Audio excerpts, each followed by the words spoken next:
سلام. هیچ وقت در تاجیکستان بیزنس و یا صاحبکاری کرده اید؟ آسان بود یا دشوار؟ اگر مخالف نیستید در همین باره گپ زنیم. روز 14 اکتبر رادیو آزادی در اینستاگرام و فیسبوک از مردم پرسید که آیا در تاجیکستان صاحبکار بودن آسان است و میدونید چند پاسخ گرفت؟ نه کمتر از 1000 تا.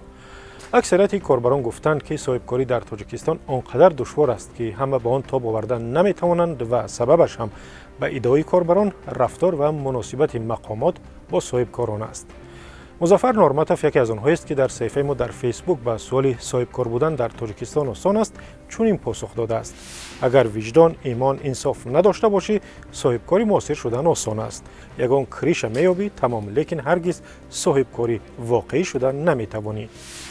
کاربر دیگری در اینستاگرام مناسبت مقامات با تاجران و صاحبکاران را سبب مشکل بودن تجارت و داشتن کارخانه نامیده و گفته است که معامله با صاحبکار در تاجیکستان مثل معامله با یک گناهکار است. شرح این کاربر را میخوانیم که خود را سهراب ام معرفی کرده است. مقامات نظارتی در تاجیکستان با صاحبکاران همچون با جنایتکار معامله میکنند، نه با کسی که انداز میسپارد، اندازی که اساسی بودجه جمهوری را تشکیل میدهد. در مقامات همان مفکوره شوروی نقش بسته است که صاحبکار یعنی فریبگر. در واقع شکایت کاربران اکثرا درباره نظارت و تفتیش زیادی فعالیت صاحبکار و طمع‌جویی مقامات نظارتی در تاجیکستان هم هست که به نوشته آنها صاحبکار را از جان بیزار میکنند. بابا جان که ظاهرا صاحبکاری کرده است در صفحه ما در اینستاگرام چنین نوشته است: چه خیلی بگویم، از سپردن رشوه به اداره انداز، آتش نشانی، خدمات سانیتری، اکولوژی، چکچین‌های بازار، آب و کاریز و غیره بیزار میشوی. روزی نیست که یگان تا از همین مقامات به طلبندگی نآید.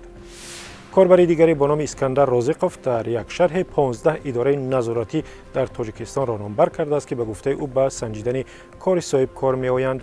او افزوده است چند مقام نظارتی دیگر را فراموش کرد وگرنه مینوشت. کاربری با نام کاسمتولوگ نازا گفته است صاحبکاری در تاجیکستان برابر با قهرمانی است، چون از تجربه خودش که دو آرایشگاه و تالار لباس‌های عروسی دارد مثال می‌آورد. مختصری شرح او را از اینستاگرام می‌خوانیم که به زبان روسی گذاشته است: صاحبکار بودن در وطن ما برابر با قهرمانی است. هر ماه به تفتیش می‌آیند، کارمندان میلیسا می‌آیند، گویا خانه خودشان است، بهانه می‌یابند. یکیش چند پیش آمد و هیچ چیزی نیافت و گفت که شما ما را خوب قبول نکردید و سندی به احترامی به کارمندان مقامات انتظامی ترتیب داد. اما آنهایی هم هستند که گفتند اگر صاحبکار حق و حقوقش را داند میتواند از تفتیش و طمع‌جویی مقامات نظارتی ایمن باشد.